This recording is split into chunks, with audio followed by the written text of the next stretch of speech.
On today's show, we welcome Stephanie Gaudreau from StupidEasyPaleo.com. Yeah, and that's the thing that we're not really upfront with people about, especially in sort of like the bigger health and fitness industry, is like, well, here's the ideal, here's the aesthetic, and we're not going to actually be transparent about what it takes to get to that point. And that's the part that's really damaging, especially for young women. And so it's really dangerous now, I think, with social media giving these companies and these personalities a platform, and then our young people not understanding how to consume what they're seeing out there, and like holding a lens up to it and saying, well, okay, what's really going on here? What would I have to do to get to that point? You know, in a lot of cases, it's a lot of really extreme exercise, dietary manipulation, restriction, that sort of stuff. And for a lot of people, it doesn't work.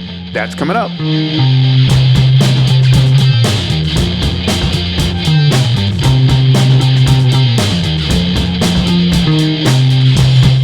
Okay, really awesome show coming up with Stephanie Gaudreau. She tried to talk us into creating a Rebel Health Tribe cookbook, which may or may not happen, who knows.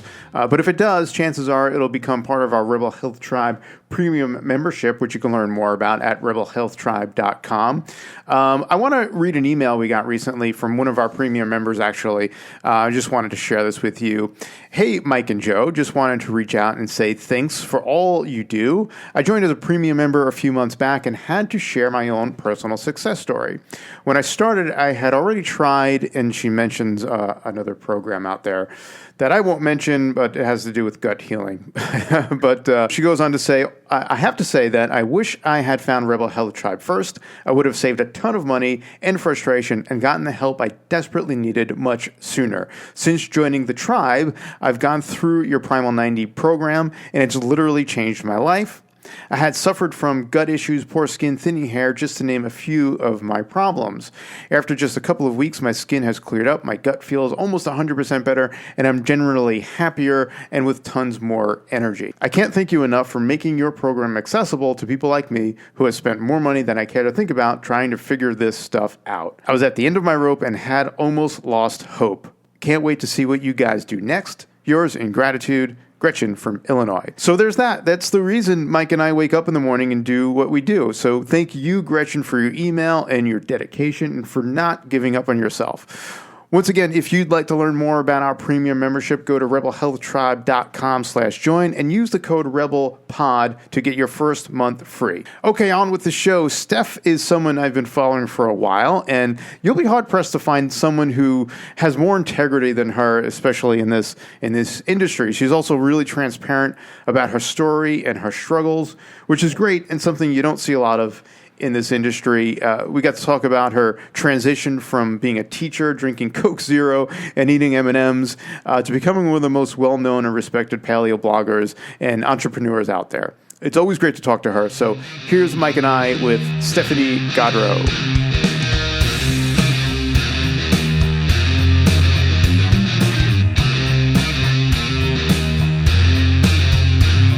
Welcome back to the Rebel Health Tribe Podcast. I'm Joe Rignola with Michael Roseline. Hey, Michael, what's up? Hey, man, not much. Monday morning. Yeah, it's afternoon here. You know, I guess we'll talk to Stephanie Gaudreau of Stupid Easy Paleo about how awesome life is on the West Coast. You guys can dig on me even more. Hey, Steph, how's it going? It's going well. How are you? Doing well. Thanks for being here. It's a pleasure to have you. It is my pleasure, and just to make you feel better, it is actually raining here right now. So. Oh, okay. Well, it does not make me feel any better now. Yeah, it's a little gray. I think Steph's about 5 miles from here, maybe. More, yeah. And we got a little grayness. It's not raining, but this place is weird. It has like little microclimate areas here where it'll be raining over there, and I can see it. I can always see it raining like across and like Mission, because out my windows I can see like Mission Bay and that way in the mountains over there, and I can see it rain over there all the time, and it never comes over here. Yep. That's weird. Yeah, it's raining here now, so that's all right. Yeah, better than snow, right? I'm okay. It's better than snow. Yeah. I'm okay. I'll be all right. Just take some Xanax. I'm good. Steph, you just finished your Women's Strength Summit launch. Are you recovered? Yeah, that was about 2.5 weeks ago. We finished up, and I'm still In recovery mode? Still sort of in recovery mode, where some days I'm like, all right, why am I not working on something furiously? Yep. And others I just want to sit in my PJs on the couch. So. Yeah, you sort of get addicted to that stress and that frantic launch mode in a weird way, and then when it's over, you're like, what do I do now? Yeah, it's hard to sort of give yourself the chance as well to have that mental space and take a step back and not be fiercely working. And, there's I don't know, I'm sure you guys feel the same way. You have that tendency to sort of like, oh, now I need to create something bigger and better. And, oh, gosh, what am I going to do now? What can I even have any ideas? I don't know. Yeah, exactly. Yeah. That's where it's feel like I'm in a space right now where the ideas are not necessarily flowing to me, and I need to probably go hug some trees or something in the forest. Go do some nature bathing. That's actually the origin of the term genius. Genius used to be seen as something that was really external to you, and it was sort of your inspiration and your muse, right? So you're just like, well, if I'm not feeling it right now, I just don't have my genius. My genius isn't here. So it kind of took the pressure off, That does take the pressure off. Oh, I feel much better. You didn't show up today for work. That's cool. Yeah. Probably go find him though. Go wake him up, but yeah. Bastard. That's how it used to be seen. So it was sort of like, well, you don't need to sort of create. You just wait for the genius to show up. Yeah, that's cool. And then when it does, everything just sort of flows and it's effortless and seems to come through you, and that's always fun. Yeah. But I don't think we can be in a continuous state of creation all the time. That's true. You know what? That's a really good point. I feel like we sometimes kind of feel pressured to always do that, to feel like we always have to create. Yeah. War of Art. If you read that book or listened to it, it's a great book. Mm-hmm. Did you ever read that stuff, The War of Art? No. Stephen Pressfield, such a good book. Changed my life. It's a good book on that subject of creativity and resistance and all of those things. I remember my first day off after our launch, and I was just like a tweaker. I was like, I gotta do something or type something or freak out about something, and it took me a while to be able to not be doing that. And then once I wasn't doing that anymore, it was hard to get back into. I lost balance completely. It got shifted in one far direction. The pendulum swings too far in one direction and then the other. Well, let's back up a little bit, Steph, and let's talk a little bit about you. For folks that may not be familiar with you, which is probably no one who's listening to this, but especially since we were just on your podcast, tell folks what you do, why you do it, and where they can find you. Wow, so I've been really working to try to condense my job description because it's sort of all over the place, but I'm really interested in helping especially women change the conversation about health, fitness, strength, that sort of stuff. But what I do on a daily basis looks like create recipes, coach people in nutrition, coach weightlifting at the gym, and do photography and sort of do a bunch of stuff. But ultimately it's to give people the resources to sort of live this healthier, more fit sort of existence. And so that's kind of in a nutshell what I do. But I used to be a high school chemistry teacher, as you guys know. I did that for 12 years before I decided to leave the classroom and sort of teach people in a different space, which is the online space. We'll definitely talk more about that transition because it is pretty interesting. Your Women's Strength Summit was amazing. It was a great event. Thank you. I like that I want you to do me a favor, define what you mean by strength, because I think you really kind of changed the paradigm a little bit with your event. Yeah, so originally when I set out to do the summit, I had this idea. I'm obviously a bit biased toward strength training, weight training, that sort of stuff, and that's what I do and that's what I coach. But the more I thought about it, the more I realized that mental strength, strength of body, strength of spirit and emotion is all wrapped up together. It's like a tapestry that's woven, and you can't strengthen your body without strengthening your mind concurrently and do that sort of thing. So, by strength I don't mean a look, which is what I think it's been interesting. I mean, I used to do CrossFit, and I coach at a CrossFit gym that has a weightlifting program, so I'm in that environment and community still. I don't compete in that sport anymore, but CrossFit has definitely done interesting things for how women view fit bodies and men. However, it still is sort of put on a pedestal as a look. You know, you're super strong, but what that's taken to mean is you look pretty jacked, and you're pretty muscular, and that's certainly an aesthetic that some people aspire to and find attractive. And evolutionarily, we sort of, find attractive, but it still reduces this idea of strength to a look. Right. Instead of an ability. And so, or a resilience, or, something that's a bit probably harder to define. Right. Your work capacity, your ability to move heavy things, your ability to recover, your ability to deal with the things that life throws at you and come back in a robust and resilient way and recover from that stuff. Right. So I'm interested in sort of being in this space of more the fitness aspect that's not like, let's do 3 hours of cardio and starve ourselves to get really skinny, and that's what fitness is, but more still get women to think about, well, if I say I want to be strong, am I really, am I still doing the behaviors that, right? It's like veiled in a different way. Encompassing everything that strength really means, mentally, physically, emotionally. Yeah. Absolutely. And it really is a holistic view, just like we know that health is. And so if we view fitness in that way as well, we know that we just can't do one thing. It's a multifaceted approach. Yeah. There was a meme kind of going around not too long ago that was something like strong is the new skinny or something like that, and it was always yeah. My favorite. Opinions about that. It sort of is like, well, let's all get strong, but only if we end up looking like that. Yeah. Like and that I did a talk at AHS New Zealand last fall, and it was essentially about why women don't want to do strength training. A lot of women don't want to, and sort of this idea of the impossible aesthetic, that even if you're not super skinny with a crazy thigh gap, but you're holding up this idea of like the fit body as the goal, that fit body sort of goal with a woman who's, sub 15%, 12% body fat and totally ripped looking. And I mean, not everybody's going to be able to achieve that, even if they do. And hasn't had her cycle in 7 months. Yeah, XYZ. And so, exactly, and loses other markers of health, which you're talking about there. So it's like, the strong is the new sexy thing. I think it's time to move beyond that. And again, certainly aesthetics will always be part of the conversation, but we have 10 million websites and coaches and online personalities pushing that strong is the new sexy agenda. And a lot of women are like, yeah, been there, done that, ready to move beyond. So where do we take that conversation?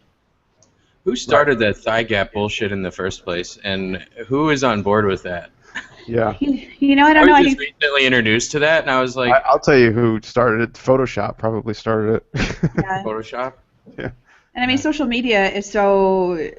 It's so easy for these ideas to proliferate and become, elevated almost to the status of truth. I mean, back when we were kids, we used to play that game Telephone, where you'd sit in a big circle, right, and somebody would say one thing, and like by the time you got to then, it was all distorted and maybe reflected the true first message. And I think there's a lot of confusing things going on right now in social media and on the internet, and it's like, on one hand you have people that are like, bodies at any size, and then on the other hand you have people that are like, no, I mean, you have to be a figure competitor who's sub 10% body fat, and nobody is necessarily right or wrong, and I think there are ways to do all of those things in a healthful way, in a healthful context. Yeah. But the methodology is very lost there. And like you said, it's not necessarily from a holistic point of view. It's really just trying to attain one specific goal, and your health be damned if necessary. Yeah, and that's the thing that we're not really upfront with people about, especially in sort of like the bigger health and fitness industry, is like, well, here's the ideal, here's the aesthetic, and we're not going to actually be transparent about what it takes to get to that point. And that's the part that's really damaging, especially for young women. But certainly, you know, we can think of my grandmother was on a diet. She was like, you know, her whole life practically, it seemed. And so it's really dangerous now, I think, with social media giving these companies and these personalities a platform. Mm-hmm.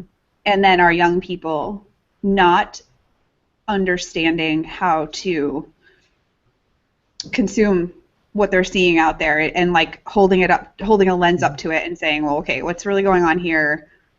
What would I have to do to get to that point? You know, in a lot of cases, it's a lot of really extreme exercise, dietary manipulation, restriction, that sort of stuff. And for a lot of people, it doesn't work.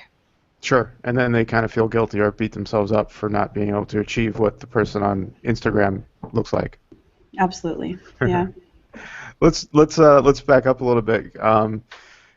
You came from being a chemistry teacher to blogger to kind of a guru in this space. Though I don't mean that, you know, I mean that in the best possible way, but I realize that may sound like almost a negative connotation to that, but I don't mean it that way. It was funny, our first conversation when we had lunch that first time, and we found out each other were teachers, and we started ranting about like the same things at the same time with the same words coming out of our mouth.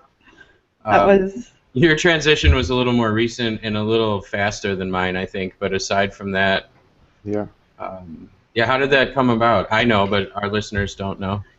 Yeah, so I started teaching in 2001.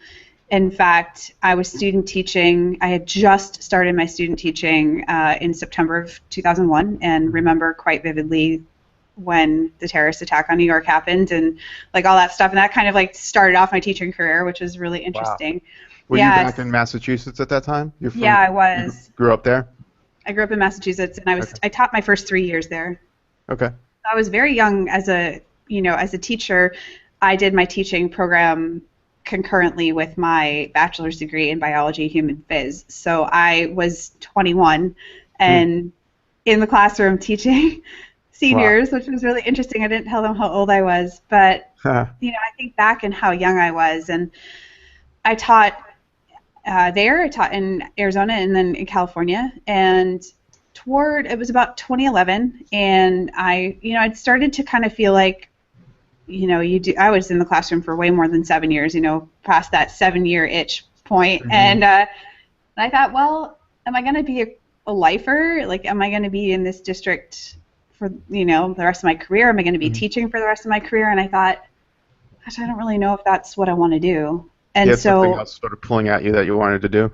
Yeah, and I just didn't really know what it was. So in fall of 2011, I started Stupid Easy Paleo because a friend of mine was like, you should start a food blog. And I thought, okay, I guess so. Uh-huh. I had a personal blog, and I would write about racing mountain bikes and stuff like that. And I like to cook, so I would put recipes on there. And then, eventually people were just like, just start a food blog. So I did. And of course, had no idea what I was doing. How long were you paleo before you started the blog? Almost 2 years. Wow. Okay. Over a year and a half, yeah. Mm-hmm. So I just thought, okay, it sounds like fun, and it was something I did in my spare time. And right around the same time, I was competing in CrossFit, as I mentioned, and I did a mastermind program with a girl who lives here in San Diego. Her name's Dawn Fletcher, and she's a sports psychologist and a coach, and I wanted to become a better competitor. And so I did her mastermind, and one of the things that I sort of took away from this program was how much I didn't like my job. And I was like, my dissatisfaction with my career was sort of the number one takeaway that I got out of that program, which was not what I had expected, but certainly when I sat down and really reflected on it, I was like, right, this makes a lot of sense. To be really unhappy with a major part of your life and a major part of how you spend your day. But then to, sort of do you remember what it was? Was it something specific about the job that you didn't like, or was it just a whole culmination of things? Man, teaching in a public school is rough, especially the district that I was teaching in. The school I was teaching in was a very low income school, and I actually just ran into one of my former students from that school last week randomly at a Starbucks. It was so just cool to see her. But and I miss those conversations where you could just be real with kids and just sit back and chat about life and stuff. And then it was like, oh, back to the reality of we have to pass these tests and the budget is getting cut again. And no child left behind. Yeah, no child left behind. And the sort of bureaucracy of it all and the system is what really I just decided I couldn't handle it. And, you know, I still sometimes have feelings of like, yeah, I didn't stick it out, you know, because it's considered really noble when, you know, something's really hard and you stick with it. And, you know, we need teachers and we need good teachers. And I do miss being able to connect with kids. And so I really try to connect with people just in general with what I do now, and that's very satisfying. But so I decided I needed to leave somehow, and I needed to do something else, and whatever that was, I had no idea, but it took me about 1.5 years to come up with a plan and set myself up to eventually leave the classroom. Wow. How much of a plan did you actually have? Was there overlap between the time you started Stupid Easy Paleo, the blog, and leaving, or was it sort of like, all right, I'm just going to jump ship? Well, no, I mean, I did continue to work on the blog. So that was late 2011. 2012, I worked, you know, a lot on getting content on the blog and just getting stuff out there and seeing if people liked it. Right. And then I decided in early 2013 I was going to take an online business and marketing program. It's called B School. People may have heard of it. And I had no idea how to run my own business. I mean, I had the ultimate job where I would show up. I knew exactly when my school day would start. I knew exactly when I could go to the bathroom. I knew exactly when my vacations would be. I knew exactly what I was going to teach, to having ultimate freedom and sort of having to create something from that. And I didn't know if I was going to be able to handle that. And so I did this online business and marketing program and sort of got a foundation. And at that point, my blog was still a blog. It wasn't a website. It wasn't monetized. There was nothing to buy. And I left my job at the end of the 2013 school year, and I took a leave of absence, which was my sort of like safety net. I wanted to go back. I could go back in 1 year. And I said, well, I've got 1 year to make this thing work. And it turned out to be the best decision I've ever made because I really love to create, and I sort of lost that along the way. Yeah. You know, and even in the classroom, there is creativity there, and you have to come up with new and novel ideas all the time, and you have to be on your toes. But I found it restricting, still very restricting, and so now I get to sort of do what I want. Yeah. It's pretty obvious that you like to write. Was that something that was always there? And was that kind of something that, like, when you talk about the creativity that was sort of beat out of you, which school tends to do that. And apparently it does that when you're a teacher, too. Yeah, you know, writing, I always really loved English and literature and writing. And in fact, in high school, so I ended up becoming a biology major, as I said. And in high school, though, I took AP English. I never took AP Bio or anything like that. So I really loved to write. And I loved that stuff a lot, and so it's been great to return to that. And also, you know, growing up, I was always very, I would say, like, crafty. I knew how to sew and knit and draw and all sorts of, you know, cool stuff. And along the way, you know, you get to be an adult, and a lot of times you lose that. Yeah. And so for me, picking up photography was a huge creative outlet, and that's sort of, obviously, having a food blog. You're not going to go very far unless you can take nice photos. So my first ones were not very good, but I, you know, stuck with it and kept practicing, and now I just find so much joy in capturing an image the way I see it in my head. So, I like how simple your photos are, and you know, they look simple, but I think there's probably a lot of complexity with the lighting and contrast, and really interesting photos you take. They're the best food photos on the internet. There you go. I get hungry looking at your photos, even like after I just walk up after having a meal. Exactly. I'm just man. You know, it's all sort of problem solving. Yeah. It's like, how can you, like I said, how can I create a representation of what I see in front of me, but capture it on, you know, in digital form. I was going to say on film, but in digital form. And to me, that's the ultimate in sort of what keeps me fresh is problem solving. And that's, even when I was teaching, that's something I tried to impress upon my students was like, you may never take chemistry again, which is fine. But learning how to problem solve in different contexts is very, very important for life. And so I always tried to get them to sort of understand that. Mm-hmm. And it's true. I mean, when you challenge yourself to keep learning and keep problem solving and always grow and expand your horizons and expand your brain. To me, that's one of the keys to happiness. Yeah. I like how you one of the last photos you posted was super simple. It was just like a hard-boiled egg or soft-boiled egg, I think it was. Yeah. And it was like it was just so elegant. But I like that later on you kind of took a step back and showed the process and showed it's kind of messy on the outside of that. With chalkboards and all kinds of just the right amount of light coming through the window. It was really cool to see that. It's I think a lot of times people don't start with hobbies like photography because they think, I don't have a fancy studio, I don't have a fancy camera, I don't have the right setup, and they just don't start because they think they have to be at a certain level before they can even get started. And I think it's really important. It's always been important to me, and you won't see a lot of photographers do this, but I learned a lot from a couple named Diane Koo and Todd Porter. I learned a lot of photography stuff from them because they teach it. Like, it's rare to find photographers who will go, here's my behind the scenes, and like, here's how I made this shot happen. Yeah. And they are, they're obviously teachers.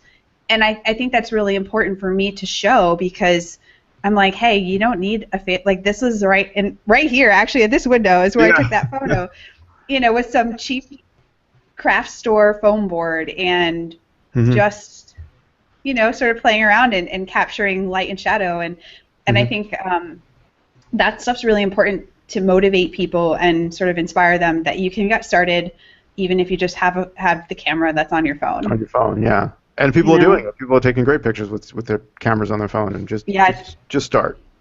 Absolutely. Just get started. Yeah. Then there's me who bought a really fancy camera like 6 months ago and still hasn't learned how to use it. Well, I happen to know somebody that lives about 5 miles away from you that can help you with that. That would be awesome. I'll come over and stock your food and eat it, and you can play with my camera, and then, I'll learn the camera. No, that'd be great. I signed up for the online course on that website. I just haven't done it. And I signed up for the course at the camera store, but both times they hosted it, I was out of town, and I think they gave up inviting me. Yeah. Yeah, it's great to sort of know the fundamentals, but it's still just like anything else. It's just practice. Yep. Messing around and making mistakes and trying again. I'm looking forward to it. I think I'm going to get a little hooked on photography like you did, and I think I've subconsciously been avoiding learning because I don't have, like, that amount of time, right? I could do the basics. I think my brain somehow is, like, picturing me needing this huge block of time off to dive into photography and not just taking the leap and learning it in little bits. I have that, like, I'm not OCD in any way aside from that. Aside from, like, if I'm going to learn something, I'm going to learn all of it. If I'm going to do it, I'm going to do all of it. And stuff like this where you learn it a little and you kind of suck at it, and then you learn it a little more, and then you get frustrated, and then you learn it.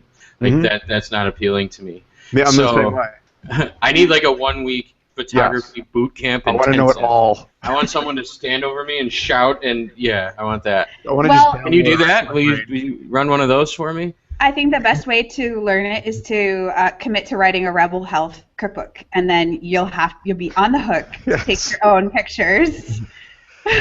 That'll get me over my hatred of recipes and recipe writing and using recipes and food photography. That might be the thing. Yeah, there you go. I think, Mike, I do this because I think we both do the same thing. We'll buy courses. Like, I think I have a food photography course sitting somewhere in an ancient email that I never really dove into. But I feel like if I buy this, somehow it'll just download directly to my brain and I'll know it all. We got to be close to that at this point. I mean, I know it should. Come on, Google. Why can't I? Can I just put like a USB port in my amygdala? Just like lift up the back of your hair. Like the Matrix. Like the Matrix, exactly. Yeah. I actually saw an article. I don't know the validity of it. I didn't read it, but I actually saw an article on the interwebs a couple weeks ago from Scientific American, which is generally legit-ish, that they are reasonably close to being able to essentially upload information using like brainwave manipulation with like electrodes and things. I didn't read the whole article, but it sounded kind of matrixy and scary, and I don't know if I'd want to be a prototype on that. Yeah, because who knows what they could put inside. You go in to learn food photography, you wake up like knowing how to knit. Which I guess could be fun. No offense to the knitters out there. Could be worse. Could be worse. So what? Oh, go ahead, Joe. I was going to ask. Growing up in Massachusetts, was there an emphasis on health at all, or were you always sort of a science nerd, or? For me, growing up, I did not have a good relationship with food, and it's interesting. Like my mom cooked a lot, and I think. Our parents, especially growing up in the 80s, like they just kind of went with, you listen to the government and this is what people say and you eat low fat and you don't eat cholesterol and that sort of stuff. But I definitely remember not having a good relationship with sweet things and being like really just addicted to sugar. And that was throughout my entire, childhood and growing up and that sort of stuff. But I always, I've talked about this a little bit before. I mean, I was never like a sick kid per se. I mean, there are definitely worse circumstances than what I dealt with. But it turns out when I was about 33, I learned I had endometriosis, which fit a lot of the symptoms that I dealt with the entire time I was growing up. Wow. And as an adult, became better with obviously changing my diet, but I didn't find out I had it until way after I had sort of become paleo and had more of a real food focus on my diet, which is very interesting. Was it something more? Was it a little bit more frustrating to find that out after you sort of cleaned up your diet? It was frustrating because I was like, I knew something was wrong with me. Yeah. For a really long time, and when I was a kid, like when I first hit puberty and stuff, I would have to miss school. I would get really sick. I went to the doctor. There's endo in my family in terms of hereditary stuff, and they were like, "We're gonna make sure you don't have it," and they were like, "No, you don't have it." And wow, and it turns out that was wrong. And I do remember, sort of on and off throughout my childhood and my like young adulthood feeling just really not good in my body, and so, there wasn't a super emphasis on like whole foods and healthy stuff and this and that. And I tried a bunch of stuff after I kind of, went to college and was out on my own. And I tried being a vegetarian and I tried Weight Watchers and like all sorts of crazy stuff. But nothing really made me feel clear-headed and energetic and like I was strong, like eating a paleo template does. And I mean, I do stuff because I train pretty hard. I eat white rice, and if I'm out somewhere special and there's something that looks great on the menu, I'll eat that. I mean, I'm not. Sure. I mean, once you've been doing this for a while, you kind of learn what you can handle and what you can't. Yeah, you know what your parameters are.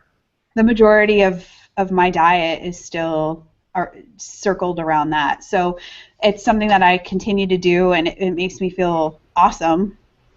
And here we are. But I think it's frustrating. A lot of people who are our age are sort of like, if we had only known this stuff when we were growing up, it would have changed stuff. And I'm like, we can't go back, and it's not necessarily our parents' fault. They were trusting the stuff that was being recommended by the government. And how could that possibly go wrong? The food pyramid and all this stuff. And it just wasn't great information. And so I think the only thing we can do is change that conversation going forward and, sort of take that knowledge. And I mean, I don't have any kids, you guys do, but, sort of do the best we can for our kids without going crazy about it. Yeah.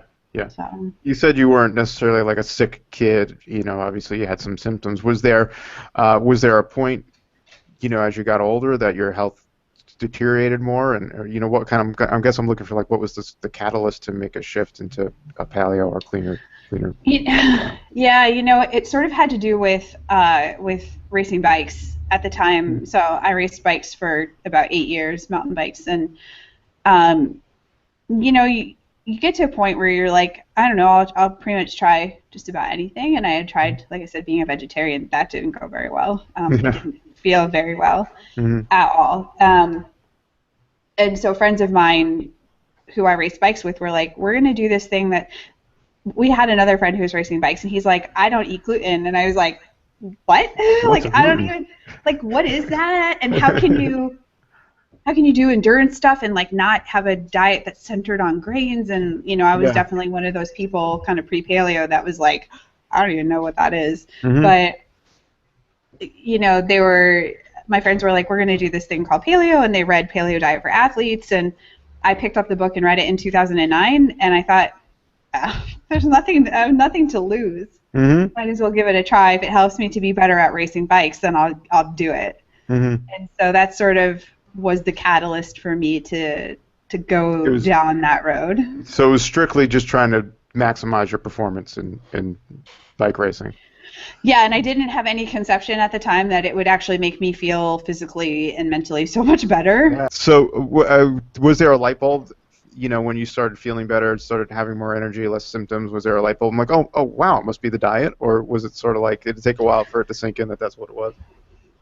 Yeah, I mean, it took a few months for sure for me to start kind of connecting the dots, but I think probably the biggest point for me was I would leave work teaching every day, and I would, on the way home, stop at 7-Eleven, which was right down the street from school, and I would get a Coke Zero and M&Ms to eat on the way home. That sounds very familiar. I didn't do the Coke Zero, though. But. Yeah, so that there was some caffeine and some sugar. Yeah. And so, like, I wouldn't fall asleep on the way home. And sort of, when I decided to do paleo, it was, like, pretty much all in. And for me, like, sort of making that break and then pretty soon afterwards going, wow, I don't need this. And, in fact, I feel better than when I used to do this. That was sort of one of the big light bulb moments of, I think this is having effects other than just allowing me to be a better bike racer. Yeah. How much weight do you put on the fact that you just, shifted careers and got out of a job that you didn't like, also with your overall health? How important do you think that was?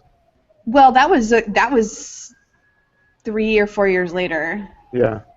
That I actually did that. And, now there's definitely, I won't say my life is without stress because that wouldn't be true. Right. But the sort of underlying tone of my day to wake up and feel like I have the autonomy to do what I want, and I can create what I want, and I can do what I feel is valuable, for people. And, like, I just have the choice. And I guess for me, I never realized how important that was. But there's definitely a different baseline kind of undercurrent of my life now compared to back then. It was like everything was going fine. Like, professionally, my career was pretty good. I was training as an athlete, and all the ducks were there, but sort of like the low level, what's the overall energy that's coming from my life is a lot different now. Yeah, it was almost like an underlying anxiety the whole way. Oh, for sure. Yeah. Yeah, that's pretty important. Yeah. What is a typical day for someone who's an entrepreneur and blogger look like? I was just I've been rereading Better Than Before, which is Gretchen Rubin's book on habits and sort of like personality stuff, and I just finished reading the part about scheduling, which I found very interesting because I was on such a strict schedule as a teacher. Like I said, I knew exactly what minute I had to be at work and when I could eat and go to the bathroom and leave, and what days I would work and what days I had off. And then you go to sort of this ultimate blank canvas. And so one of the first things I started to do when I started to work for myself was to create a schedule for myself, because I just couldn't handle, what was going on. And I've continued to sort of learn and hone that over time. But for me, I do my best creative work in the morning. So I make sure that if I have to do something like write or just something that demands a higher level sort of cognitive ability from me, that I do it early, because once the day wears on, it's sort of that typical, willpower starts to erode. Yeah. Wear you down, and sort of stick to the plan quite as much. So the way I do things is I wake up around usually 6:30. I wake up without an alarm, which I feel like has changed my life, and I love it. And I don't think I could ever go back to a job where I had to like set an alarm and wake up early. Mm-hmm. But I wake up and do a little bit of me time in the morning, and then sort of get to work. And since we are on the West Coast, we're already behind everybody by 3 hours, and I feel like life has already the pace of the morning has already started. That's a challenge. That's what Mike says too. But the funny thing is, I feel like that at night, come like 6, 7 o'clock at night, where I want to wind down. You guys, it's like, it's 3 o'clock. What are you doing? Yeah, totally. So I'll do some work, work on the blog or work on podcast episodes or whatever has to be done that day, answer emails and stuff. And then around noon, we go to the gym and train, which I feel is very important to me because it's late enough where I feel like I can actually do well. If it's too early, strength training for me just does not. Me too. Yeah. Just does not happen. But if I wait until later, I tend to start winding down already, and I feel sort of tired. And it's that typical story of like, well, I could just stay home today because it's 5 o'clock, and I'd rather not deal with traffic. And so we train. Before you know, weeks go by and you haven't trained, or in my case, years. So we train for about 2 hours in the midday, come home and eat lunch, and then usually do errands and then do lower level cognitive tasks, like respond to emails or social media, stuff like where I don't have to create and sort of be on. And I try to stop work about 5 whenever I can and make sure I'm not replying to emails and everything like that, and sort of wind down and try to be lights out by about 9:30. Nice. Yeah. I love it. Yeah, no, it's because you still kind of have a schedule for yourself, even if it's a loose sort of malleable schedule. It took me years to figure that out when I started working for myself. Like the point you make about like identifying when in the day you're strongest at certain things, that took me forever. And even once I did realize it, those weren't the times of day I wanted to be doing those things or had those things scheduled in my schedule. So I would resist that, and then I would just suck at everything. And I was too stubborn. I was like, no, I need to do this in the morning. I need to do this in the afternoons. I was on Central Time then, so it was a lot easier. Certain things now have to be done during certain times. So when I got here, that morning, letting yourself have morning time instead of like waking up and being like, holy shit, it's 9:30 and the rest of the world, I need to get to work. It can wait, and also I'm way more productive in the morning too. Like I'm way more everything. I think most people probably are, and if you're not, there's something that we could fix probably. But if I try to do with me. If I try to do stuff like I still around 3 o'clock in the afternoon turn into a zombie. And if I'm trying to do that stuff in the afternoon instead of the morning, it's not going to go well, and it's going to take 3 times longer, and you're going to get frustrated. And it's a great lesson, and it seems you learned it faster than I did. But the scheduling is huge, and I'm like the opposite of whatever a type A person is. So for me to have a book that looks like this with 15-minute increment blocks blocked off all day, like that is unnatural. That's huge. And getting there, it's only taken 7 years. I find I'm more productive, more creative in the morning if I give myself that time in the morning to stretch, yoga, meditate, what have you. If I don't do that, then it's the days like today. It's one of those days. One of those, the past month or so has been extremely stressful. So my whole schedule's off, and so trying to get all that back. But I find that if I don't give myself that time in the morning, then it's a struggle for the game changer. Game changer for the rest of the day. I actually just finished the book that James Butler, who's live today that we're recording this. His podcast right. goes live, but he recommended Miracle Morning. And there's some stuff in there I'm not too keen on, but as a whole, it's great. And I've noticed that has the biggest impact on my day's success, productivity, mood, energy levels, everything is what the first half hour to an hour consists of. And if it consists of frantically working, the rest of the day is going to be frantic and crappy. And if it consists of getting yourself in order, I actually was on Jason Paul's podcast, and that was the topic of our discussion, was the morning and the routine. And it has a massive. What do you do in the morning? Do you have a routine, or is it just chill out? And how long? Me? Yeah. What's your morning routine, and how long is it? Oh, well, it varies. Recently, so I would say within the last. Well, okay, for Christmas, we got a piece of technology called Sense, which is it's a sleep app and device, but it's also sort of, it monitors the environmental conditions, and it's kind of like self-quantification, nerdy stuff. Kind of a thing? Yeah, I mean, it's a Bluetooth device, so it monitors the sound levels and the light levels and the air quality in your room, but it also tracks your sleep. And we used to sleep with the phones in the bedroom because we would track our sleep that way through an app. And, of course, that means that the phone is right next to your bed, and it takes the ultimate in willpower.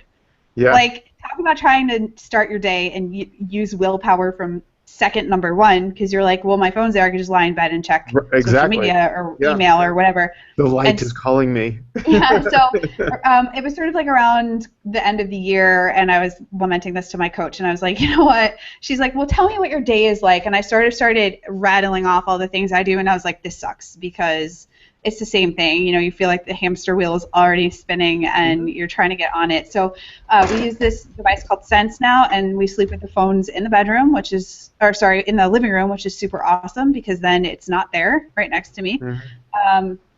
And so I'll wake up, and I kind of do, we've code-named it QMS, which is a quiet morning snack. I usually wake up before my husband, so I just kind of come out in the kitchen and have a little snack and, sort of like putter around in the kitchen and do that thing. I'm not a good morning meditator. I would rather do that in the evening or the afternoon.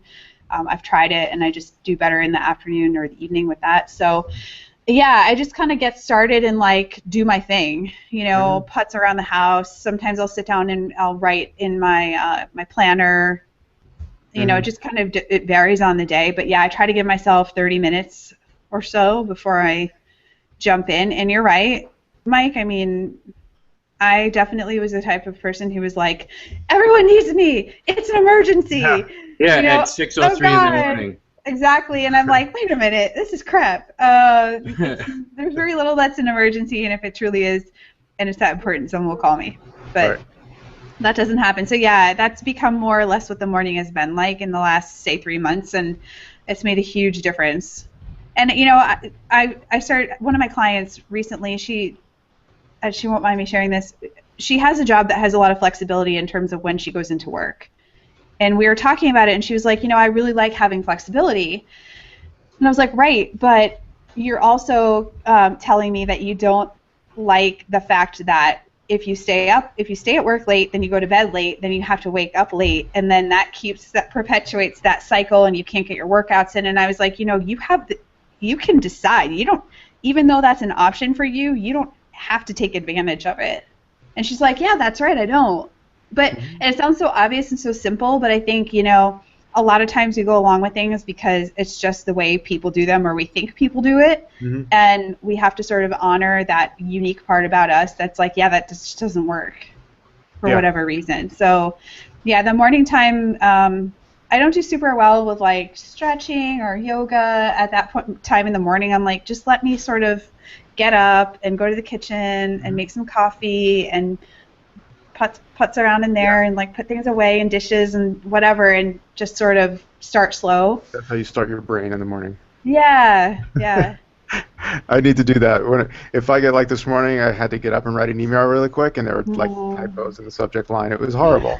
I don't get my brain going before I try to work. It's just a mess. Yeah, definitely. Mike's like, "What did you do?" Like, oh man. I think we can both tell when we're adhering to our plans of that nature and when we're not. Like for me, the puppy has thrown a wrench in that whole morning possible situation. But I read Pedram Shojai's book Urban Monk, which is excellent, when we were in Nicaragua, and then I also read Miracle Morning that same trip. So I came back like laser focused, and this is my morning, and I'm gonna implement these things. Pedram's book has like 1,000 awesome practical things in it, and I had written out notes and pages of notes, and I was gonna nail it and everything, and then the cute little Tasmanian devil showed up. Those things have been postponed until April 4th, which is coming up soon. We have a puppy trainer coming in this Friday that's going to lay down the law. Nice. And hopefully we get more sleep and more time. So, but yeah, and forgiving, I used to get frustrated with things like that and get pissed and be like, oh, I'm failing. And it's not. I'm still doing fine. See, if you can't do, like I said earlier, I've always been an all or nothing. So if I couldn't do a full, like 45-minute structured morning routine, I would just say, like, screw it and jump into working. And then the whole thing is garbage. Like, do what you can and be okay with that and be happy with that and reward yourself, like pat yourself on the back for that. Like, if I take 10 minutes to myself in the morning, it's way better than 0. Yeah, for sure. I think a lot of people are all or nothing. I don't know if you are, but for me, that's something I've had to break. I've definitely, it's interesting how much my personality has changed since I started working for myself and sort of decreased my baseline level of stress and that sort of thing. Like, I used to be a lot more rigid and like, yeah, you said, if you can't do what you set out to do, then you might as well not bother. And now I just sort of roll with things a little bit more easily. I'm a little bit more easygoing than I used to be, which is, if you ask anybody that knows me, is sort of a huge change in my personality. But I don't know. I don't know what it was, if that just sort of freed up a lot of mental space to deal with things in a better way. Yeah. What do you do? It's say you're in the middle of the day and you just get completely stressed out. Something, whether something happens or not, but you get completely stressed out. What's your sort of go-to practice to bring yourself sort of back down and de-stress? Oh, just some belly breathing. Like some just deep breathing. Go sit outside on the front. Amazing how that works, right? Yeah. Get some sun. Yeah. Even for 5 minutes. Yeah. So easy. Outside is huge for me. Huge. Yeah. Mike, we should do a gauntlet. What do you think? Should we just make up some quick questions and run it through a gauntlet? What's your favorite thing to cook, favorite thing to eat, and favorite thing to take a picture of? Nice. Food-wise. Favorite thing to cook? Yeah. Favorite thing to cook would be steak. Any kind of like grass-fed steak. How do you cook it? Temperature? Medium rare. Medium rare. Favorite thing to eat? Everybody always asks me, like, what would your favorite meal be? And it's so boring. It's steak and potatoes and vegetables. Yeah. With, like, butter on it. Nice. Where do you get your beef here in San Diego? From a ranch called Dolly Ranch, which is up in Lake Elsinore. Yeah. Cool. Yeah. All right. They're Just good people. curious. There's a lot of options here compared to other places, so I was curious. And then my favorite thing to photograph has to be vegetables, like some kind of bright, colorful. Veggies are really easy to photograph because brown cooked meat is not is hard to make look appetizing. Anybody who's a photographer knows. What's your knows. trick? Because we make a couple of different killer pulled pork recipes that just look like crap when I take a picture of them. Yeah, so with meat like that, I like to create as much texture as possible. It's sort of like, so I always like to kind of mound it up big on a plate and make sure it's really texturally looks very good, and then the secret to anything like that is fresh herbs. Right. Even if you don't use them in the recipe, just sprinkle some on there. Yeah, a little color to sort of break things up can definitely help. Good to know. Yeah. Favorite music? Led Zeppelin. Nice. We were just listening to that last night. Very cool. His son asks him to put on Slipknot in the car. How old is Mason? 4. 4. Wouldn't you have been terrified of that when you were 4? Like, our friend's little son loves to listen to Tool in the car, and he's like, louder, louder. Yep. But that's awesome. Yeah. But when I was about 14, I found my mom's Led Zeppelin album and it was like a vinyl record, and put it on the stereo and played it. Do you remember which album it was?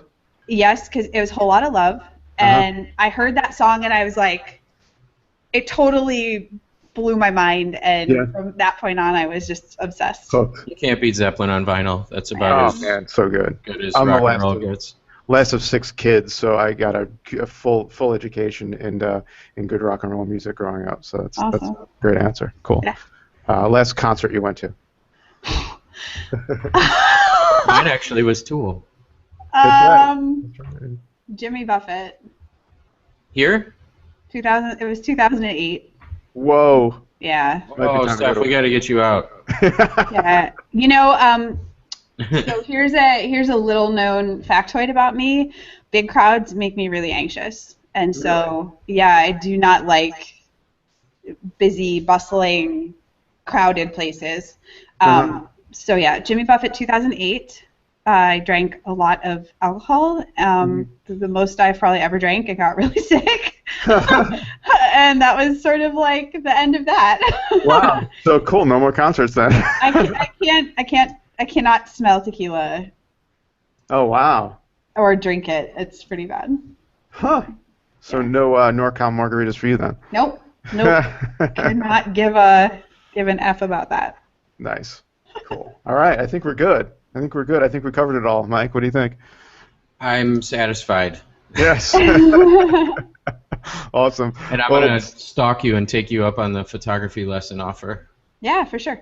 Yeah, I'm jealous. I really need to make it out there. We run into each other once in a while at Hillcrest, the farmers market on Sundays. How do you handle that? That's crowded as hell. I try to go early. Yeah. Is early the time to go, like, right at, is it open at 10? It opens at 9. 9? Yeah. So between 9 and 10 is the time if you want to, like, cruise in, get your stuff, and get out of there? Yeah. And that environment, even though it's a pretty narrow, I mean, it's just one strip with tents on either side, like, I can just walk 5 feet over there and it's fine. It's more like... Yeah, if you're in the middle of a concert, you just to go. It's just more the volume of people and the pushing and the I think I've almost died about a half a dozen times at concerts. So it gets pretty legit in those crowds. But yeah, the farmers market, cool. Yeah, I've been going at like 12 or 1, and that's not a good idea. Yeah, it's pretty busy then. Yeah, cool. Yeah. All right, Joe, we got to get you out here and get you to some of these farmers markets. Yeah, it's like a fantasy land of all things that we talk about. And if you don't go in with an agenda and like get to your things that you need, I'll spend like 2 hours plus there easily. Oh, and I can imagine. It's like the whole day because it's so fun. There's everything that you want. And like 6 different kinds of it, and you can sample all of it. Yeah. So it's like Costco but better. Yeah, Costco with good things. Costco has some good things, but crowds there are like concert level sometimes weekends. Yes. Yeah. Is it like kind of a claustrophobia thing or social anxiety kind of a thing? Or both? I have like a really low noise tolerance, which is also very interesting. So if it's like too noisy, it's just like the feeling of too many people being around. I don't know. Like you couldn't pay me money to go to say like New Year's Eve in Times Square. Oh no, I wouldn't do that. Oh no, it's to me it's sort of like the amount of hassle involved in like doing that thing as well. And I know, like Bernie Sanders was just here in San Diego, and I was like, hell no, I am not going. That actually wasn't a bad crowd. It was like a single file line for miles. Not single file, but like 2 people. So there was never people on your sides, and it was all through that park on the water on the other side of the convention center. So it was never. Because I got there real late, though. I didn't get packed into the main auditorium like the Sardines did. But the line itself was like 2 people wide only for like literally 2 miles. Wow. So it was a little different than like a thing, but yeah, it was bonkers.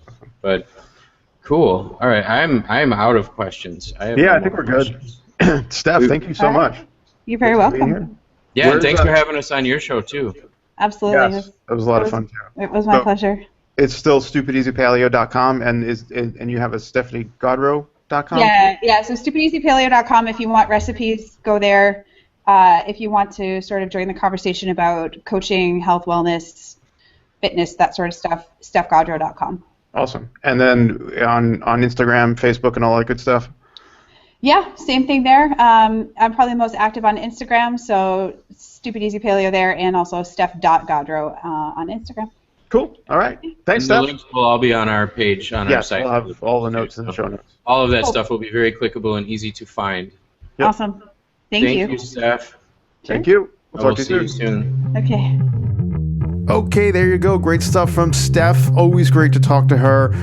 Again, I'll say this. If you're someone who's a blogger or you're just starting out and this is something that you want to do, follow Steph. She's someone, again, who's really transparent, really open. You'll learn a ton from her, and you'll learn, the right way to do this, just being transparent and being someone with a ton of integrity. So again, you could find her at stupideasypaleo.com, and just a reminder, head over to rebelhealthtribe.com/join and use the code REBELPOD to get your premium membership for free for the first 30 days. That's rebelhealthtribe.com/join and use the code REBELPOD. Okay, that's all for now, folks. We'll talk to you soon.